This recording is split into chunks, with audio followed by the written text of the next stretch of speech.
మనం ముందుకు వచ్చి వాక్య పఠనం చదివించవలసిందిగా ప్రభు పేర ఆహ్వానిస్తున్నాను. మత్తయి సువార్త 9వ అధ్యాయము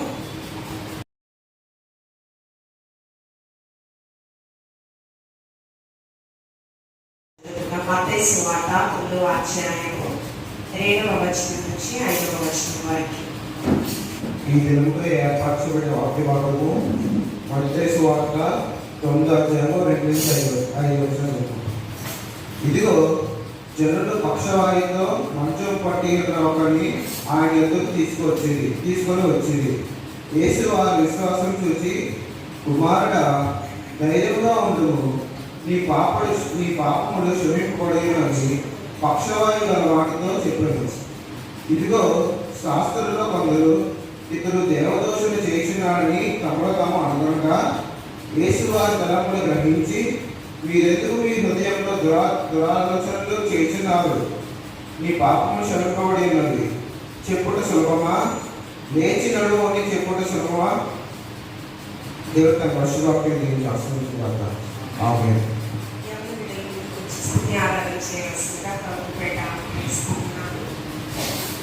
ఎవరి బిడ్డలందరినీ కూడా స్తుతి ఆరాధనలో ప్రేమ చేయవలసిందిగా లోకేష్ని జునుబాబును ఆహ్వానిస్తున్నాను. హల్లెలూయా.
దేవాలయ భక్తుల్ని ఈ గ్రామం అందరినీ దీవించండి, ఆశీర్వదించండి. వారికి ఏ లోటుపాట్లు ఉన్నాయో అని వారికి తృప్తిపరచండి. దేవా తండ్రి, నేను తెలుసుకొని నీ మార్గంలో నడుచుకునే భాగ్యం వారికి ఇవ్వండి తండ్రి. ఇచ్చిన ప్రార్థన యేసుక్రీస్తునామమున అడిగి వేడుకుంటున్నాను. ఆమేన్. వాక్యానికి సిద్ధపడదాము. వాక్యం కొరకు గిరీష్ ముందుకు వచ్చి ప్రార్థించవలసిందిగా ప్రభు పేట ఆహ్వానిస్తున్నాను. దేవాది దేవుడు పరిశుద్ధాత్మ దేవుడు మనతో ఈ దినాన ఏమి మాట్లాడవచ్చు ఉన్నాడు. సూటిగా గిరీష్ ప్రార్థనలో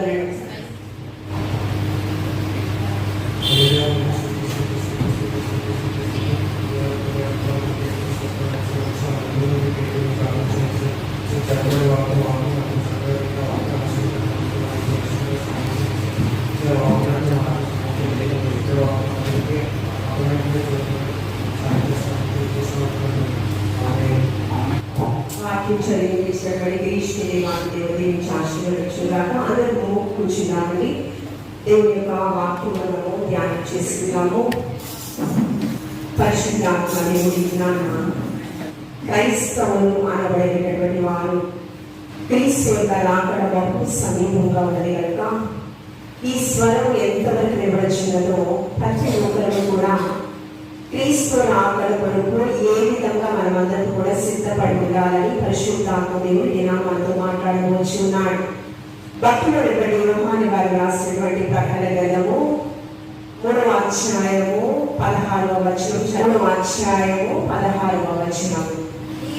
నీవు వెచ్చగానైనను చల్లగానైనను ఉండగా నువ్వు వెచ్చగా ఉన్నావు కనుక నేను నిన్ను నా నోట నుండి వేయను ఉద్దేశించున్నాను. చాలా పరిశుద్ధుడ, ప్రేమ నమ్మకం కలిగిన మా కన్న తండ్రి, వాక్యం విన్న నివాసుడిగా ముఖాంతరంలో వచ్చి మాతో మీరు మాట్లాడండి ప్రభా. వాక్యానుసారమైన జీవితం ఉంటున్న మేమందరము ఈ స్వరం ఎంతవరకు వివరించినదో ప్రతి ఒక్కరు కూడా జీవించులాగున ప్రతి ఒక్కరితో వాక్యంతో బలపరచమని క్రీస్తు పరిశుద్ధ నామములో అడిగి వేడుకొని ప్రార్థించుచున్నాము తండ్రి, ఆమేన్.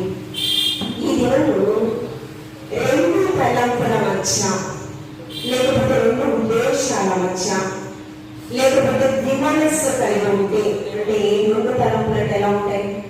ఈ యొక్క పునరుత్థానపు ఆదివారపు మీద చాలా మందికి సెలవు దినాలు, చాలా మందికి సెలవు దినాలు.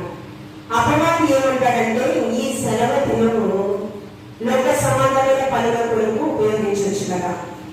కానీ నిజమైన క్రైస్తవులు ఏమని ఆలోచన చేస్తారు? పరిశుద్ధాత్మ దేవుడు వాళ్ళని ప్రేరేపిస్తారు. ఒక దినము గడుపుట దేవుని యొక్క సన్నిధానంలో 1000 దినాల కంటే శ్రేష్టం కనుక పరిశుద్ధాత్మ దేవుడు మనల్ని దేవుని యొక్క సన్నిధికి వెళ్ళేలా ఒప్పింప చేస్తారు కనుకని ఒక సమూహంగా మనందరం కూడా దేవుని యొక్క మందిరంలో చేర్చబడ్డాం. నిజమైన క్రైస్తవులు సమర్పణతో దేవుని యొక్క సమయాన్ని సిద్ధపరచుకుంటారు, సిద్ధపాటు కలిగి జీవిస్తారు.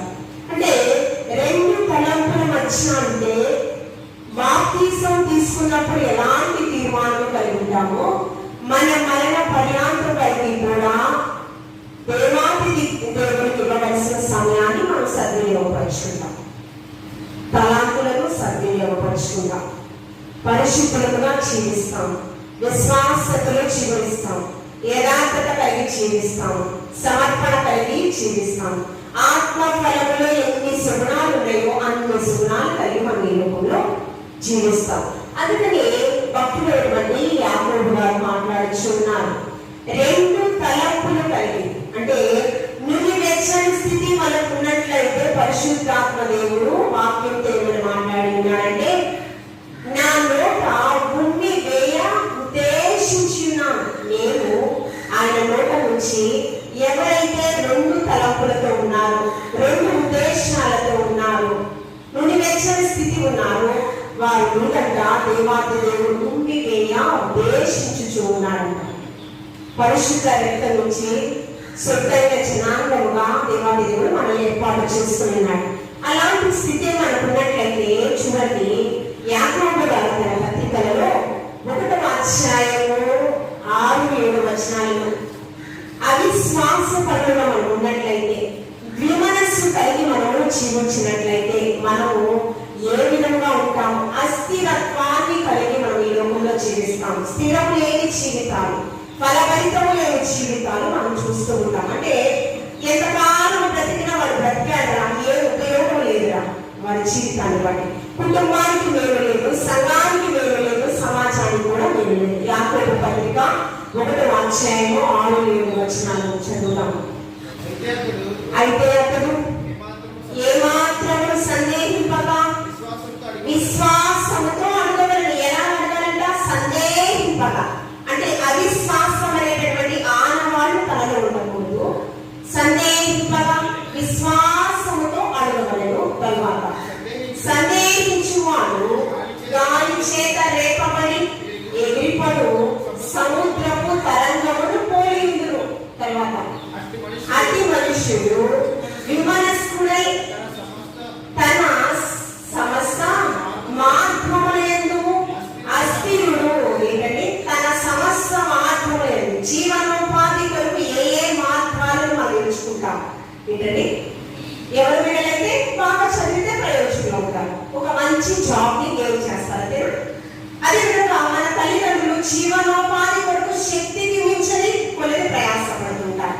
కానీ ప్రయాసపడ్డప్పుడు ఫలితం రాకపోతే తీరని నష్టం. కుటుంబంలో ఏముంటది? సమృద్ధి ఉండదు. కుటుంబంలో శాంతి సమా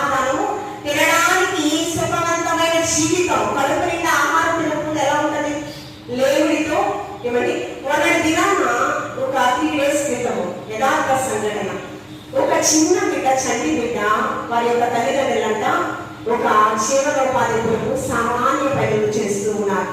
బిడ్డకు తిండి పెట్టడానికి లేని 3 days సమయం అంట. 3 దినాలు తిండి తినక కుమారుడు చనిపోయిన పరిస్థితి అంట. యథార్థ సంఘటన. మన కళ్ళ ముందు అనేకమైన ప్రతికూల పరిస్థితులు మనం చూస్తూ మన మార్గముల యందు మనమంతా అస్థిరులుగా ఉంటాం. ఫలితాన్ని చూడలేమంట. చదువులో కావచ్చు, ఉద్యోగంలో కావచ్చు, వృత్తిలో కావచ్చు, దేనిలో అయినా కూడా మనం అస్థిరులుగా ఉంటాం. ఎలాగా? విమనస్సు కలిగి 2 తలంపుల మధ్య మనం జీవిస్తే కనుక మనము ఫలితాన్ని చూడలేము. మన తలంపు పుట్టక ఉంటే ఆయన ఎరిగి ఉన్నది. కీర్తనకారుడు మాట్లాడుచు ఉన్నాడు. 139వ సంకీర్తన నేనే చదువుతాను. 2వ వచనం. నేను కూర్చుంటా, నేను లేచుటా నీకు తెలియను, నాకు తలంపు పుట్టక మునుపును నీవు నన్ను ఎరిగి ఉన్నావు దేవా. ఏమంటున్నాడు? దేవుడు హృదయాన్ని తెలుసుకున్నటువంటి కీర్తనకారుడు, నేను చేసే ప్రతిదీ నీకు తెలుసు. అదేవిధంగా నా తలంపు, హృదయ రహస్యాలు ఎరిగినటువంటి వాడు దేవాదేవి. హృదయంలో తలంపు పుట్టక మునిపే నా తలంపు ఏంటో నీవు ఎరిగి ఉన్నావయ్యా అని ఆయన మాట్లాడుచు ఉన్నాడు. అందుకనే హృదయం ఘోరమైన వ్యాధి కలది. దాన్ని గ్రహించేవాడు అనంత జ్ఞాని అయినటువంటి లోకరక్షకుడైన యేసుక్రీస్తు ప్రభువారు ప్రియేక దేవుడు. పరిశుద్ధ గ్రంథంలో మనం చూస్తూ ఉన్నప్పుడు 1 రాజుల గ్రంథము 18వ అధ్యాయము 21వ వచనం. ఏలియా జనులందరి దగ్గరకు వచ్చి, ఎన్నాళ్ళ మటుకు మీరు 2 తలంపుల మధ్య తడబడుదురు. ఏంటంటే దైవజనుడు ఏంటంటే ఏలియా జనులందరి దగ్గరకు వచ్చేట, ఎన్నాళ్ళ మటుకు మీరు 2 తలంపులతో కలిగి జీవిస్తూ ఉన్నారని మాట్లాడుచుకున్నాడు. ఆ 18వ అధ్యాయం అంతా కూడా ఇశ్రాయేలు ప్రజలకు రాజుగా ఆహాబు, యెజెబెలు ఉన్నారు. అయితే రాజ్యంలో ఉన్న ప్రజలందరినీ కూడా స్వచిత్తానుసారంగా నడిపించకూడదు. నేను రాజును కదా, నాకు ఇష్టం చొప్పున, నా ఆజ్ఞలు చొప్పున స్వచిత్తానుసారంగా నేను నెరవేరుస్తాను, ఆజ్ఞలను జారీ చేస్తానని అనుకోలేదు. రాజుగా పెట్టింది యెహోవా తండ్రి. యెహోవా తండ్రి రాజుగా ఏర్పాటు చేసినప్పుడు ఒక ప్రణాళికను కూడా జారీ చేస్తాడు. నువ్వు రాజ్య పరిపాలన ఏ విధంగా చేయాలి, నీ భార్యతో కలిసి నువ్వు ఎలా జీవించాలి, రాజ్యంలో ఉన్న ప్రజలందరూ శత్రు రాజ్యం నుంచి ఎలా కాపాడాలి, సంరక్షించాలి, బహు జాగ్రత్తలని ఎవరు చెప్తారు? పరిశుద్ధాత్మ దేవుడి ద్వారా. అదేవిధంగా అభిషక్తులు, దైవజనుల, ప్రవక్తల ద్వారా. ఒక శత్రు రాజ్యం మీద యుద్ధంకి వెళ్ళాలన్నా ఎవరు చెప్పాలనుకుంటున్నారు? మొట్టమొదటిగా ప్రవక్తలు చెప్పాలి. ప్రవక్తల ద్వారా దేవాది దేవుడు జరగబోయే సంగతులు ముందుగా బయలుపరుస్తాడు. ప్రవక్తతో ఏలియా ప్రవక్తతో మాట్లాడుతూ ఉన్నాడు. నీవు వెళ్ళి ఏమని మాట్లాడాలంటే, అక్కడ ఉన్నటువంటి రాజు, యెజెబెలు కూడా స్వచిత్తానుసారంగా రాజ్య పరిపాలన చేస్తూ ఉన్నారు. యెజెబెలు ఆమె ఒక అన్యశ్రీ, బయలు దేవతలను ఆరాధించేటటువంటి స్త్రీ, విగ్రహారాధనను ప్రోత్సహించేటటువంటి స్త్రీ. ఎలాంటి పరిస్థితిని ఆమె తీసుకొచ్చిందంటే, రాజ్యంలో ప్రవక్తలను చంపుచు, ప్రవక్తలను శ్రమపాలు చేస్తూ ఊచకోట అంటారు కదా, ఆ విధంగా భయభ్రాంతులను చేస్తుంది ఇశ్రాయేలు ప్రజలు. దేవుని కొరకంట బయలు దేవతలను ఆరాధించమని ఒక ఆజ్ఞ జారీ చేయడమే కాదు, ప్రవక్తలను కూడా నరహత్య చేసేటటువంటి ఒక ప్రక్రియ, భయంకరమైన పాపము ఆమె చేస్తుంది. చూడండి 18వ అధ్యాయం 13వ వచనం. యెజెబెలు యెహోవా ప్రవక్తలను హతము చేయుచుండగా నేను చేసినది నా ఏలిన వాడమైన నీకు వినబడినది కదా. నేను యెహోవా ప్రవక్తలను 100 మందిని గుహకు ఏవనేసి మంది చొప్పున దాచి అన్నపానముల నుంచి వారిని పోషించితిని. ఎవరు పోషించుతూ ఉన్నారంటే, ఒబద్యా, గృహ నిర్వాహకుడైనటువంటి ఒబద్యా. ఎవరి దగ్గర గృహ నిర్వాహకుడు? దైవజనుడి దగ్గర గృహ నిర్వాహకుడు ఒబద్యా. ఇక్కడంట యెజెబెలు ప్రవక్తలు చంపుతూ ఉన్నప్పుడు ఒక గుహలో కొంతమంది ప్రవక్తలను దాచి వారి యోగక్షేమాలు చూస్తున్న పరిస్థితి కనిపిస్తుందంట. ఇది నీకు తెలుసు కదా అని ఎవరితో మాట్లాడుతున్నాడు? ఏలియా ప్రవక్తతో మాట్లాడుతూ ఉన్నాడు. ఇశ్రాయేలు ప్రజలు భయభ్రాంతులైపోయి చంపుతున్నప్పుడే కొంతమందికి ప్రాణ భయం అనేది ఉంటారు. అవునా? ప్రాణ భయం ఏం చేస్తున్నారు? కొంతమంది ఆ యొక్క బయలు దేవతలను ఆరాధించేటువంటి పరిస్థితి. నిజ దేవుణ్ణి మర్చిపోయారు. ఇశ్రాయేలు ప్రజలంతా దేవుడే ఎరుగని ఒక తరము బయలుదేరిన పరిస్థితి అంట. దేవుడిని మర్చిపోతూ ఉన్నారు. దేవుడు మర్చిపోతే మనం బతకగలమా? ఆయన రెక్కల నీడలో నిత్య సుఖము, మన దీర్ఘాయు మనకి కలుగుతుందంట, దొరుకుతుందంట. ఆయన రెక్కల నీడలో క్షేమము, సమాధానము, సుఖము, ఇవన్నీ కూడా పరలోక సంబంధమైన ప్రతి ఆశీర్వాదం ఆయన హస్తాలలో మనం ఉన్నప్పుడే, ఆయన హత్తుకుని మనం జీవించినప్పుడే దొరుకుతాయి. ఏలియా ప్రవక్తతో దేవాది దేవుడు రోషముతో మాట్లాడుతున్నాడు. అంతకు ముందు వచనాలలో ఆహార పరిపాలన బట్టి దేవాది దేవుడిని రానున్న దినాలలో వర్షమైనను హిమమైనను రాని రాను. కానీ ఇప్పుడు చదువుకున్నటువంటి లేఖన భాగంలో 1వ వచనం నుంచి మనం చూస్తూ ఉన్నప్పుడు ఏలియా ప్రవక్త ద్వారా ఈ సంవత్సరం వర్షము కురవబోచుంది. కానీ దేవాది దేవుడు ఆశీర్వదించాలని ఆశపడుతూ ఉన్నాడు. కానీ ఆశీర్వాదాన్ని తోసిపుచ్చే స్థితిలో ఎవరు కనిపిస్తూ ఉన్నారు?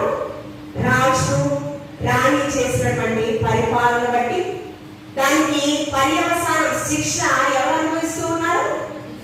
ఇశ్రాయేలు ప్రజలు విగ్రహారాధన చేస్తూ ఉన్నారు. ఆ విగ్రహారాధనకు దేవాది దేవుడు రోషంతో ఆయన మాట్లాడుతూ ఉన్నారు, ప్రవక్తతో గర్దిస్తూ ఉన్నారు. అందుకని ఆ ఇశ్రాయేలు ప్రజలతో జనులందరితో ఏమని మాట్లాడుతూ ఉన్నారు? ఎన్నాళ్ళ మటుకు మీరు 2 తలంపులలో మీరు జీవిస్తూ ఉన్నారు. బయలు దేవుడే నిజమైన దేవుడు అని మీరు అనుకుంటూ ఉన్నారా? కాదు. యెహోవా దేవుడు జీవ కలిగినటువంటి ఆయన నిజమైన దేవుడు. దానికి 2 ఆనవాళ్ళు మీకు చూపిస్తాను. అదేమిటంటే 2 ఎద్దులను తీసుకుని రండి. ఏంటండి? 2 ఎద్దులను తీసుకుని రండి. ఒక ఎద్దుని నాకివ్వండి, ఇంకొక ఎద్దుని బయలుదేవతను ఆరాధించేటటువంటి ప్రవక్తలకు మీరు ఇవ్వండి కదా. అయితే దానికి మేము దహన బలిగా ఇస్తాము. ఏమి ఇస్తాము? దహన బలిగా ఇస్తాము. ఒక ఎద్దుని నాకివ్వండి, ఇంకో ఎద్దు బయలుదేవతను ఆరాధించే ప్రవక్తలకు మీరు ఇవ్వండి. అయితే నేను దహన బలి ఎలా ఇస్తాను అంటే కట్టెలు పెట్టారు, అగ్నిని తీసుకుని వచ్చారు, దాని మీద బలి పశువుగా ఒక ఎద్దుని పెట్టారు. అయితే మీరైతే ఆ యొక్క బలి పశువు కాలుటకు మీరు ఆ కట్టెలు బాగా కాలేటటువంటి ఉంచండి, మంచి అగ్నితో మండించండి. కానీ నేనైతే ఏం చేస్తానో తెలుసా? కట్టెలను మొత్తం తడిపేస్తాను. బాగా తడిచిపోతే మనం ఏం చేస్తాము? అది కాలడానికి కిరోసిన్ యాడ్ చేస్తాం కదా. లేకపోతే బాగా ఎండిపోయి అయితే కిరోసిన్ అవసరం లేదు. మరి బాగా తడిచిపోతే ఎలా కాలుతాయి? ఆ ఎద్దు ఎలాగా, బలి పశువు ఎలాగా అగ్నితో దహించి వేయడం జరుగుతుంది? కాదు కదా. కానీ నేను నమ్మిన విశ్వసించిన నా తండ్రి ఆశ్చర్యకరుడు, ఏమైనా చేయగలడు ఆయన. వీరు సేమ్ ఇద్దరు కూడా యథాస్థితిగా చేస్తూ ఉన్నారు, బలిస్తూ ఉన్నారు. అయితే వారి యొక్క బలి పశువు దహించడం లేదు, ఆ ఎద్దు దహించడం లేదు. అప్పుడు ఎవరు మాట్లాడుతూ ఉన్నారంటే చూడండి, మీరు ప్రార్థన చేయండి. ఏ రీతిగా ప్రార్థన చేయాలో చూడండి. 26వ వచనం. వారు తమకు ఇయ్యబడిన ఎద్దును తీసుకుని సిద్ధం చేసి ఉదయం మొదలుకుని మధ్యాహ్నం వరకు బయలా మా ప్రార్థన వినమని బయలు పేరు పెట్టి ప్రార్థన చేసి యొక్క మాటైన ప్రత్యుత్తరం ఇచ్చువాడెవడం లేకపోగా ఏమని ప్రార్థన చేస్తూ ఉన్నారు? ఉదయం మొదలుకుని మధ్యాహ్నం వరకు బయలా ఈ యొక్క ఆ ఎద్దుని మీరు దహించండి అని విశ్వాసంతో ప్రార్థన చేస్తున్నారు. అంతేకాకుండా 27వ వచనం మధ్యాహ్నం కాగా ఏలియా వాడు దేవుడై ఉన్నాడు కనుక మీరు పెద్ద కేకలు వేస్తూ బయలా దిగిరండి, పెద్ద కేకలతో మీరు చెప్పండి అయినా రాలి. తర్వాత చూడండి 28వ వచనం. మరీ గట్టిగా కేకలు వేయచ్చు, రక్తము కారు మట్టుకు తమ మర్యాద చొప్పున కత్తులతోనూ శస్త్రములతోనూ తమ దేహములను పోసుకొనుచు ఉన్నారు. ఏం చేస్తున్నారు? బయలుదేవతలు వస్తారేమోనని ఏం చేస్తున్నారు? వారి దేహానికే హాని కలుగ చేసుకుంటున్నారు. చాలా మంది అన్యులు వారికి ఉన్న భక్తి మనకి లేదు. ఏమండి, అవునా కదా? వారికున్న భక్తి మనకి నిజంగా లేదు. వాళ్ళకి ఎంత పిచ్చి భక్తి అంటే మనం ఆడేటటువంటి ఆ యొక్క నిప్పులతో నడుస్తూ ఉంటారు. కొన్ని వేల కిలోమీటర్లు వాళ్ళు తీర్మానం చేసుకుంటారు, కాలి నడకన నేను వస్తూ నేను నిన్ను దర్శిస్తాను అని. కొంతమంది శరీరాన్ని గాయపరుచుకుంటారు, లేకపోతే మరి కొంతమంది ఉదయకాల సమయంలో ఉపవాసాలు ప్రతిష్ఠించుకుంటారు. చాలా చాలా భక్తి, ఎందుకంటే వాళ్ళకి 3,000,000 దేవతలు. ఎంతమంది? ఆ 3,000,000 దేవతలు ఎంత భక్తి శ్రద్ధ క్రియాత్మకంగా చూపించాలో అంత చూపిస్తారు. పరిశుద్ధ గ్రంథంలో వారు కేకలు వేస్తూ రొమ్ము కొట్టుకుంటూ విలపిస్తూ వారి శరీరాన్ని గాయపరుచుకునేటటువంటి భక్తి అంట. కానీ దేవాది దేవుడు మన శరీరాన్ని గాయపరచుకోమని ఇక్కడ చెప్పలేదు. నీ హృదయం పవిత్రంగా ఉంచితే నీ హృదయంలో నేను నివసిస్తానని దేవాది దేవుడు. హృదయం పవిత్రత, పాపం లేకుండా ఉంటే చాలు కదా. అయితే వీరికి బయలుదేవతలు వచ్చి ఆ యొక్క బలి పశువుని ధరించలే.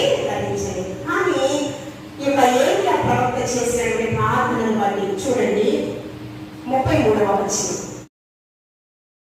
కట్టెలను క్రమముగా పేర్చి ఎత్తులు తునకలుగా పోసి ఆ కట్టెల మీద వచ్చి చేతులు చూచుచుండగా నీరు నాళ్ళు తొక్కలిందా నీరు నింపి దహన బలి పశు మాంసము మీదను కట్టెల మీదను పోసి పొయ్యని చేతులు.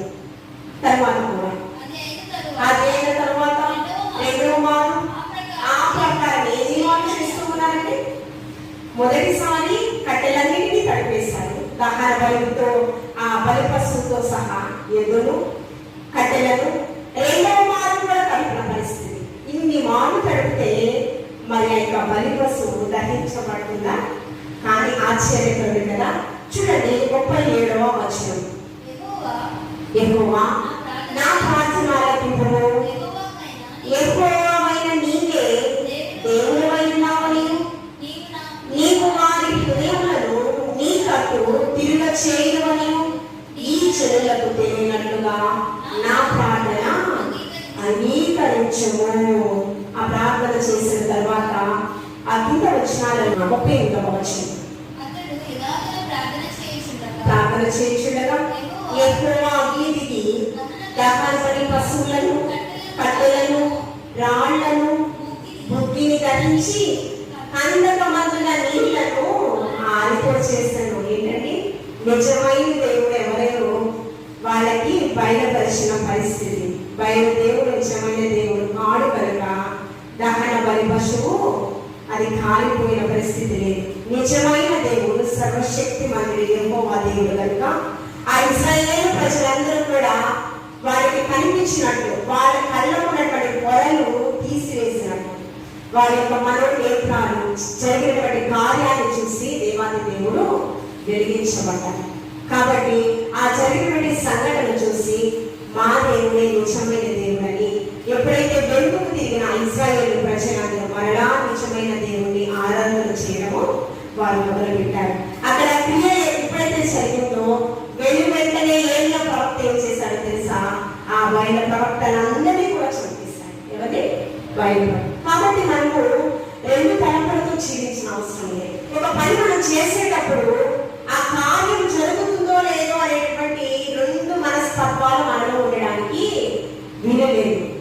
కార్యసిద్ధి కలుగచేవాడు దేవదేవుడు అని మనం విశ్వసించాలి, నమ్మాలి. నిరీక్షణ కలిగి మనం జీవించాలి. నిరీక్షణ అనే ఇద్దరు అని మీరు దుఃఖపడకూడదు. మనము ఒక ఫలాన్ని చూడాలి అంటే కొంత సమయం అనేది నిరీక్షణ ఖచ్చితంగా ఉండాలి. ఓర్పు నిరీక్షణ అనేది ఖచ్చితంగా ప్రతి ఒక్క క్రైస్తవుడు కలిగి లోకంలో జీవించాలి. కాబట్టి ఇందాక మనోహర చెందినటువంటి వాక్య భాగంలో కూడా మీ తలంపులు, మీ హృదయంలో ఆలోచనలన్నీ దురాలోచనతో మీరున్నారని ఎవరితో మాట్లాడుతున్నారట? శాస్త్రులతో మాట్లాడుతూ ఉన్నారు. చదివినటువంటి వాక్య భాగంలో మత్తయి సువార్త 9వ అధ్యాయం. అక్కడ యేసుక్రీస్తు ప్రభువారు సువార్త ప్రకటన చేసి వచ్చారు. అయితే ఆ వచ్చినప్పుడు కొంతమంది వ్యక్తులు పక్షవాయు కలిగినటువంటి వ్యక్తిని స్వస్థతను చేయమని తీసుకుని వచ్చారు విశ్వాసంతో. వారి విశ్వాసం చూసి యేసుక్రీస్తు ప్రభువారు ఏమన్నారంటే, నీ విశ్వాసమును చూసి కుమారుడా ధైర్యంగా ఉండుము, నీ పాపములు క్షమించబడి. అయితే శాస్త్రులు పరిసయ్యులు విశ్రాంతి దినాన ధర్మశాస్త్రానికి విరుద్ధంగా స్వస్థతలు చేయకూడదు, మరే కార్యం చేయకూడదు అనేటువంటి ఒక అజ్ఞానంతో వారు.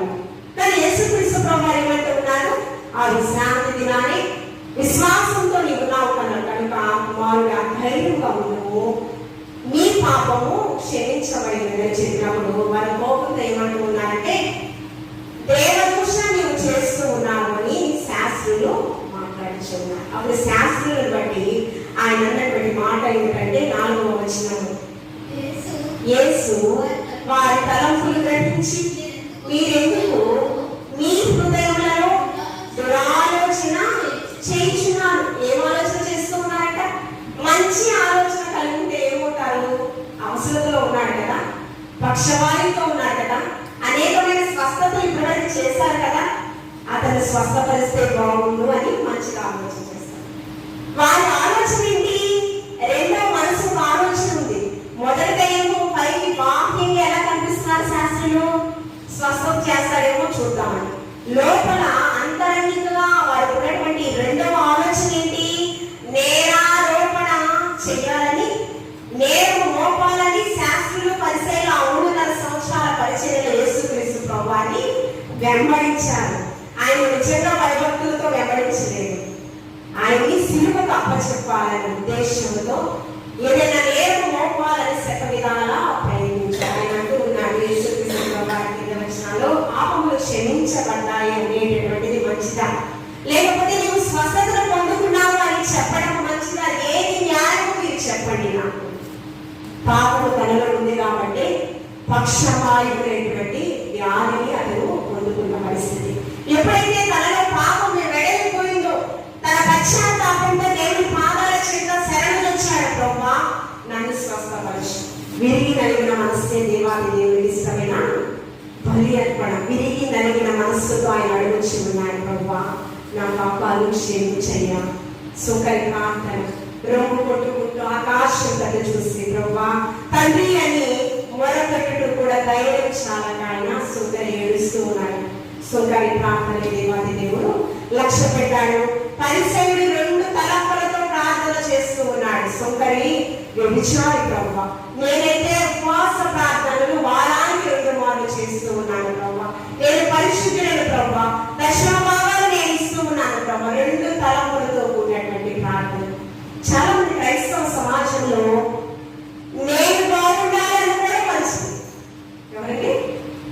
నేను బాగుండాలి, నేను ఆశీర్వాదం పొందుకోవాలని కూడా మంచిది, నేను మాత్రమే ఆశీర్వాదం పొందుకోవాలనేది స్వార్థం కదా, అవునా కదా? చాలా మంది క్రైస్తవ కుటుంబాలు, క్రైస్తవ సమాజంలో, క్రైస్తవ విశ్వాసంలో ఈ విధమైన 2 తలంపులు, నేను ఎలా ఉన్నా నా బరువులాడు బాగుండాలి అనుకునే వారే నిజమైన క్రైస్తవుడు. మనుషులను దూషిస్తారా, అసహించుకుంటారా, వారిని ప్రేమించాలి, పరిపక్వతను ప్రార్థన చేయాలి. అదే కదా యేసేవాక్యం.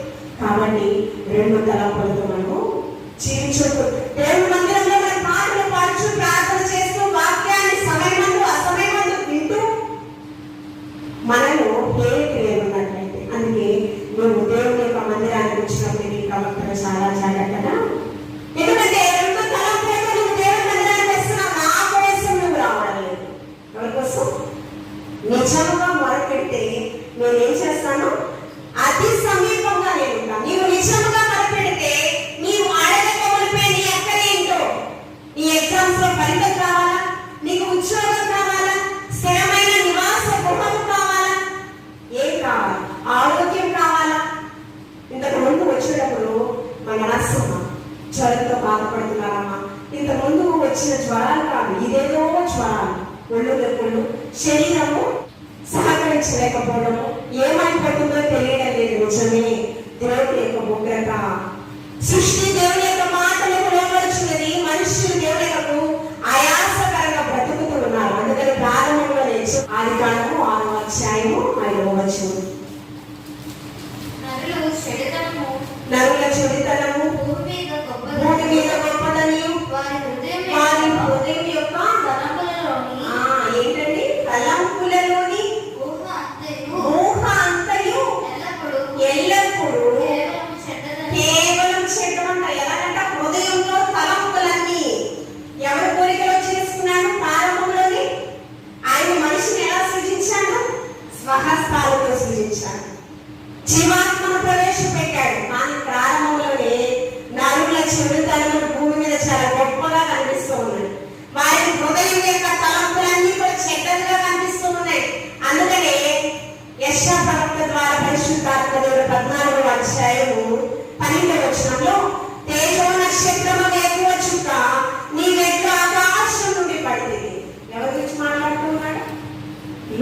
లూసిఫర్ గురించి.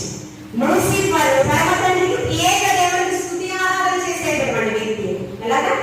నా వలనే స్తుతి ఆరాధన, నా వలనే పరమ తండ్రి మహిమపరచబడుతున్నాడు అని ఎప్పుడైతే అనుకుంటూ ఉన్నాడో చూడండి, చివరి వచనం 14వ వచనం చదవండి. 14వ అధ్యాయము యెషయా గ్రంథం 14వ వచనం. మేఘమండలం మీద ఎప్పుడును మహోన్నతునితో నన్ను సమానుడిగా చేసుకొందును అని నీవు మనస్సులో అనుకుంటుంది కదా. ఎలా ఎవరితో సమానం చేసుకున్నాడట? పరమ తండ్రితో సమానంగా చేసుకున్నాడట. ఈ స్తుతి ఆరాధన ఆత్మాలని దేవునికి మహిమ ఘనత ప్రభావం కలుగుతూ ఉన్నదని లూసిఫర్ అనుకున్నాడట. అవతలలో ప్రధానుడు ఎవరు? లూసిఫర్. ఆయన స్తుతి ఆరాధన ద్వారా దేవాది దేవుడు మహిమ పరచబడుతూ ఉన్నాడు. అక్కడ ఏముంటదంటే ఏర్పుండదు, కన్నీరు ఉండదంట. పరిశుద్ధుడు పరిశుద్ధుడని కొనియాడమే జరుగుతుందంట. ఎప్పుడైతే దేవునితో సమానంగా తమ మనస్సులో ఆలోచన చేస్తూ ఉన్నాడో హృదయంలో కీర్తనకారు తలంపు పుట్టకములు పేరు కదా. ఆయన తలం పెరిగాడు. ఎందుకని? తేజో నక్షత్రమా వేకువచ్చుక నీ వేళ ఆకాశం నుంచి నేల మట్టికి పడిపోయి ఉన్నావు. లూసిఫర్ ఎందుకు పడిపోయాడండి? అతిశయం అనేది ఉండకూడదు. నాశనానికి ముందేమొస్తుంది? అతిశయం వస్తుంది. కాబట్టి మనలో రెండు తలంపులు ఉండడానికి సకల మహిమ ఘనత ప్రభావములు ఆయనకి ఎవరు కలుగును కాక. మన ప్రాణాత్మ దేహములు పరిశుద్ధాత్మ దేవుడు మనల్ని చూస్తూ ఉన్నాడు. మనకి మధ్యవర్తిగా మాదిరిగా ఆయన ఉన్నాడు. కాబట్టి మనం చేసేటువంటి ప్రతి పనికి ప్రత్యక్ష సాక్షి ఆయన కనుక, నన్ను చూచువాడు ఆయన కనుక. నేను రెండు తలంపుల వచ్చిన నేను జీవించలేటువంటి తీర్మానం ఈ దినాన పరిశుద్ధ గ్రంథంలో నిలిచిన మనమందరం కూడా, అంతేకాకుండా ఈ స్వరము ఎంతవరకు నిలబడుచున్నదో ప్రతి ఒక్కరు కూడా రెండు తలంపుల వచ్చి జీవించకుండా పరిపూర్ణమైన శ్వాసతో అతి పరిశుద్ధతలో మార్చబడే జీవితంగా వాక్యానుసారమైన జీవితం మనం అందరం జీవితాము. దేవాది దేవుడి మాటలు అందరూ హృదయంలో బహుగా ఫలించిన దాకా ఆమె లేచి నిలబడదాము, ప్రార్థన చేసుకుందాము. ముగింపు ప్రార్థన ఆశీర్వాదంతో, పల్లవ ప్రార్థన ఆశీర్వాదంతో మనం ముగించుకుందాం. పరిశుద్ధుడా, కరుణ, గొప్పదేవ, నీకు వందనాలు. నీ సజీవమైన వాక్కులతో నన్ను మమ్మలను బలపరిచిన దేవా, వాక్యమైన దేవ, వాక్యము ఖడ్గం వంటిది, వాక్యము అగ్ని వంటిది. ప్రభా, మా హృదయంలో ఉన్నటువంటి అపవిత్రతలన్నిటినీ కూడా నువ్వు దహించి వేయండి. ప్రభా, నీకు స్తోత్రం. నీకు ఆయాసకరమైన క్రియలన్నీ కూడా మా నుంచి నువ్వు దూరపరచు. ప్రభా, నీకు స్తోత్రం. నీకు ఇష్టలుగా జీవిస్తూ నీవు ఇచ్చినటువంటి రక్షణ చాలా జాగ్రత్తగా కాపాడుకుంటూ నీ రాజ్య స్థాపన కొరకు ప్రయాసపడుతూ నమ్మకమైన మంచి కుమారుడ కుమార్తె అనేటువంటి సాక్ష్యం పొందగల వస్తలు సువార్త సేవ సంఘంలో ఉన్న ప్రతి ఒక్కరు, అదేవిధంగా ఈ స్వరం ఎంతవరకు నిలబడిచులతో ప్రతి ఒక్కరు, ప్రతి ఒక్క కుటుంబాన్ని వాక్యముతో మీరు శ్రమించినందుకు ప్రభానికి స్తోత్రం. అనేక మంది ప్రభా నీ సన్నిధికి ఆకర్షితులయ్యే వాక్యము దయచేయండి. అనేక మందికి రక్షణ దయచేయమని, ఈ వాక్యము ప్రతి ఒక్క బిడ్డ హృదయంలో మీరు స్థిరపరచమని క్రీస్తు పరిశుద్ధ నామములో వేడుకు ప్రార్థించుచున్నాము తండ్రి. ఆమేన్. పరలోకమందున్న మా తండ్రి, నీ నామము పరిశుద్ధపరచబడుగాక, నీ రాజ్యం మాకొచ్చునుగాక, నీ చిత్తం పరలోకమందు నెరవేర్చబడినట్లు భూమియందును నెరవేర్చబడుగాక. మాకు కావలసిన ఆహారం మాకు దయచేయము, మా రుణస్తులను క్షమించిన ప్రకారము మా రుణములను క్షమించము, మమ్మల్ని శోధన నుంచి తప్పించము. ఎందుకంటే రాజ్యము బలము మహిమ నిరంతరం నీవైనావు తండ్రి. ఆమేన్. తండ్రి కుమార పరిశుద్ధాత్మ రెండు దేవుడు ఇప్పుడు ఎల్లప్పుడు సుధాకారం ఎవరైనా ప్రతి ఒక్కరికి వారి వైపువారు. ఈ స్వరం ఎంతవరకు నిలబడి ఉన్నదో కంట కాపలు వాస్తవ్యులందరికీ ప్రతి ఒక్క కుటుంబానికి సకల